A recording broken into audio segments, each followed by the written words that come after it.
Bismillahirrahmanirrahim. Assalamualaikum warahmatullahi wabarakatuh. Kembali lagi bersama saya Ferry di channel YouTube Bapak Kefatir Nurseri. Jadi pada kesempatan kali ini saya mau ngajak teman-teman untuk ini adalah kiat-kiat bagaimana agar percabangan anggur itu menjadi cepat terbentuk ya. Ya, jadi percabangan anggur itu bisa kita bentuk seperti ini dengan mode tralis ya. Atau bisa juga kita bentuk di atas seperti para-para. Dan untuk kiat-kiatnya, untuk membentuk percabangan anggur ini, ada beberapa hal yang memang harus teman-teman perhatikan ya. Yang pertama jelas, kita itu mulai dari ini, rumah daripada pohon anggur itu sendiri. Jadi kita harus mempersiapkan rumah berupa media tanam yang bagus ya, yang subur juga. Jadi walaupun di tanah bisa kita kelola dulu lahannya dengan lakukan pengolahan lahan. Kalau di pot atau planter bag seperti ini bisa kita sediakan media yang subur juga dan juga poros juga ya. Jadi tidak akan ada terjadi genangan air di media ini. Kita gunakan media yang poros, bisa kita gunakan media yang seperti saya gunakan ini. Jadi kalau saya biasanya kalau ada sekam bakar saya gunakan sekam bakar, tapi kalau nggak ada sekam bakar ya sekam lapuk itu sama aja. Jadi untuk media yang saya gunakan ini, yang pertama adalah bisa sekam bakar atau sekam lapuk itu sama aja, itu 3 bagian. Kemudian tanahnya itu setengah bagian, kemudian pupuk kandangnya setengah bagian. Kemudian kalau di planter bag 100 liter seperti ini, itu kapur dolomitnya 2 genggam ya. Kemudian furadanya 1 sendok makan. Kemudian saya aduk ya, secara merata, kemudian saya masukkan ke sini. Kurang lebih 2 minggu ya, saya biarkan di sini. 1-2 minggu ya, sirami aja setiap hari. Setelah itu baru bibitnya ini ditanam. Nah, ini adalah bibit yang saya tanam kurang lebih 3 bulanan yang lalu. Ini contoh adalah jenis Giant Grande. Dan kalau kita bicara membentuk percabangan anggur ya, ini saya ambil contoh ini aja, sebenarnya sama aja. Jadi mau dibentuk trellis para-para itu sama. Jadi kalau untuk kiat-kiatnya seperti tadi ya, itu kalau medianya bagus, jadi rumahnya bagus, pohonnya akan nyaman, jadi pertumbuhannya juga akan nyaman juga. Kemudian tentu saja perawatan pemupukannya ini harus rutin juga. Kalau di masa pertumbuhan ini saya biasa gunakan itu ada NPK 16-16-16, magnesium sulfat, dan juga Saprodap, bisa juga Ultradap. Untuk dosisnya ini sedikit-sedikit saja ya, sesuai dengan usia pohonnya juga. Kalau masih kecil ya sedikit aja.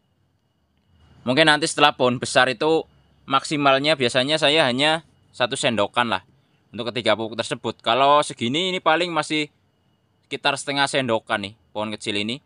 Jadi untuk kiat-kiat selanjutnya setelah media tanamnya ini nyaman ya, atau rumahnya nyaman, kemudian pemupukannya rajin, kemudian yang kedua adalah perawatan daun ya. Ini kita harus menghindarkan pohon-pohon atau daun-daun anggur kita ini dari hama dan juga jamur. Jadi untuk penyemprotan insektisida dan fungisida ini juga harus rajin. Tambahkan juga CPT ya.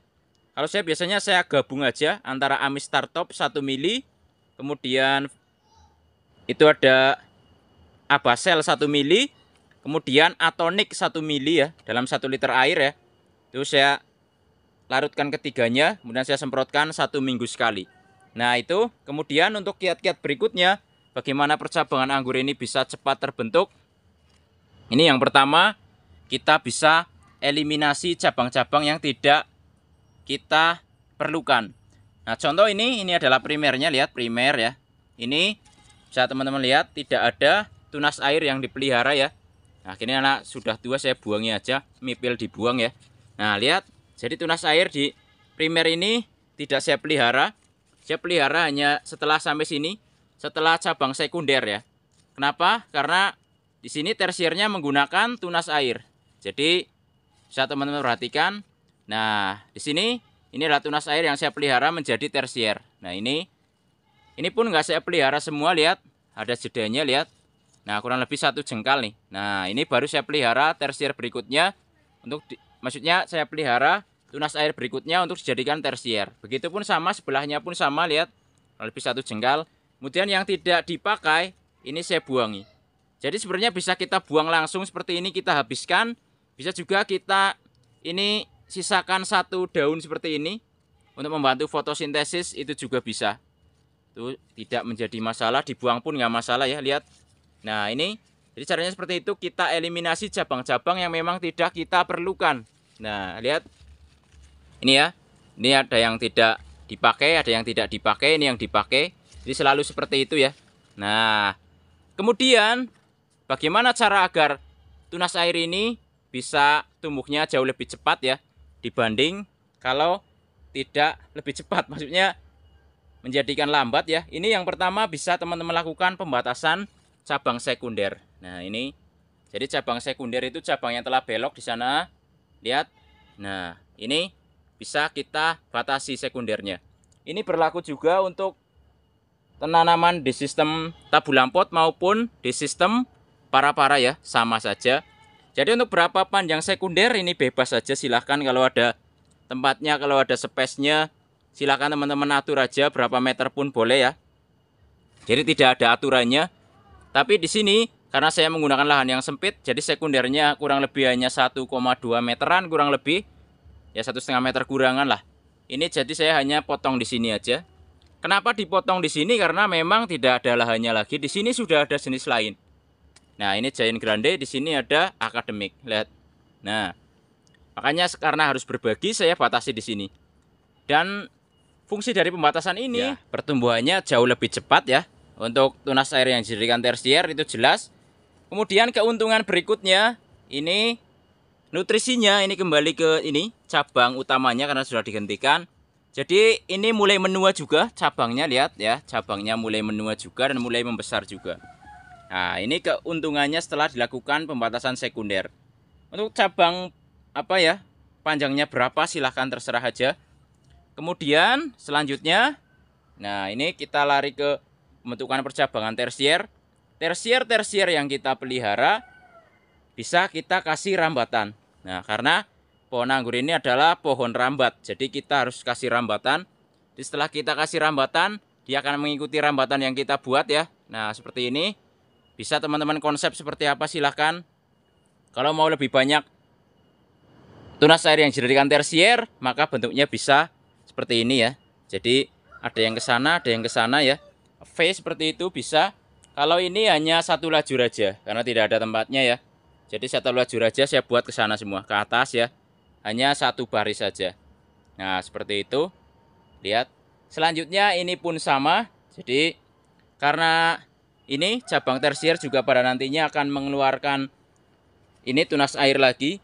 Karena tunas air ini juga tidak terlalu kita perlukan, maka nanti setelah tunas air ini tumbuh bisa kita buangi dan kita sisakan itu satu daunan. Nah seperti ini, satu daunan bisa atau 2 daun silahkan. Nah karena ini juga tidak terlalu kita perlukan pada nantinya. Jadi setiap tunas-tunas air yang tumbuh di cabang tersier bisa langsung kita batasi 2 daun atau 1 daun boleh, silahkan, seperti itu caranya ya.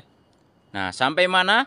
Jadi cabang tersier ini pun juga tidak, panjangnya juga kita harus batasi. Nah jadi misal teman-teman mau batasi sampai sini.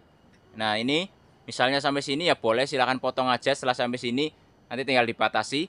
Tujuannya nanti agar percabangan ini jauh lebih merata. Jadi proses pemerataan cabang tersier dilakukan dengan cara membatasi cabang tersier yang paling dominan. Nanti nutrisinya akan terbagi ke cabang-cabang lain yang belum panjang. Seperti ini contohnya, ini tertinggal. Nanti setelah tersier yang lain nyampe ke atas dan telah dibatasi, ini akan nyusul ke atas juga. Nah, nanti setelah merata ya, baru kita program untuk bagaimana penuaan batang tersier ini dan pembesaran bud daripada cabang tersier ini. Sehingga pada nantinya pohon ini siap untuk kita buahkan. Jadi berapa waktu yang diperlukan untuk membentuk percabangan anggur? Ini jawabannya adalah tidak ada waktunya. Jadi teman-teman silahkan bentuk aja percabangan anggurnya dengan rapi, dengan bagus ya, dengan sehat juga. Nantinya pembuahannya itu kapan aja, nanti aja gampang setelah percabangannya ini terbentuk dengan baik. Barulah nanti kita bicara bagaimana cara program untuk membuahkan anggur-anggur yang memang kita tanam. Nah, dengan cara kita membentuk pola percabangannya dan dengan rapi juga, keuntungan yang lain nanti saat kita pruning, pembuahan, ini kita tidak nyari-nyari lagi cabang mana yang akan kita pruning, karena semuanya sudah tertata seperti ini, tertata rapi. Jadi nanti kalau kita pruning, nanti pasti kita tidak mencari-nyari percabangan, jadi tinggal kita di sini aja, potong di sini ya, di sini rata, mau rata silahkan. Jadi seperti itu. Itu juga salah satu fungsi daripada bagaimana kita menata percabangan anggur ya. Ini dengan rajin.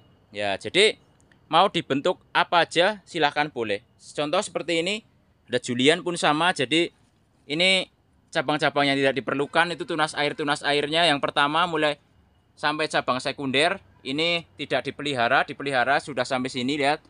Nah, ini adalah tunas airnya setelah di cabang sekunder karena sudah belok ya. Ini dipelihara menjadi tersier sama. Dan sekundernya pun dibatasi tidak terlalu panjang. Nah, pada akhirnya lihat sekarang di usia kurang lebih 4 bulan, pohon Julian ini pun sama, lihat. Sudah terbentuk, mulai terbentuk ya. Sudah mulai rata juga tersiernya. Sudah mulai dibatasi juga tersiernya di sini agar bisa jauh lebih rata. Dan juga pada nantinya setelah rata bisa nanti kita program untuk pembuahan. Ya, intinya seperti itu. Mau dibuat para dibuat trellis itu sama aja. Jadi ini adalah bagaimana tips agar percabangan anggur ini bisa jauh lebih cepat terbentuk. Ya, jadi kiat-kiatnya seperti tadi. Siapkan dulu media tanam yang bagus ya. Kemudian rajinlah dalam melakukan perawatan pemupukan dan juga penyemprotan insektisida dan fungisida agar daunnya selalu sehat dan fotosintesis selalu berjalan. Ya. Kemudian penyeleksian percabangan juga dan membatasi atau membuang cabang-cabang yang tidak diperlukan. Nah, tentu saja selain itu juga kita perlu siapkan bibit-bibit juga yang bagus juga ya. Jadi kalau bibit anggur itu satu, tidaklah perlu stoknya besar atau kecil itu nggak ngaruh. Kemudian tinggi dan pendek itu tidak masalah. Yang paling penting adalah ini. Jadi perakarannya bagus.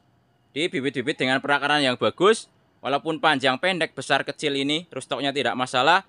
Pada saat kita tanam ini akan cepat sekali untuk besar. Kira-kira seperti itu. Mungkin videonya sampai di sini dulu. Jangan lupa like, subscribe, komen, dan share agar channel ini makin maju dan berkembang. Wassalamualaikum warahmatullahi wabarakatuh. Salam pengangguran dari saya Ferry, Purwokerto, Jawa Tengah.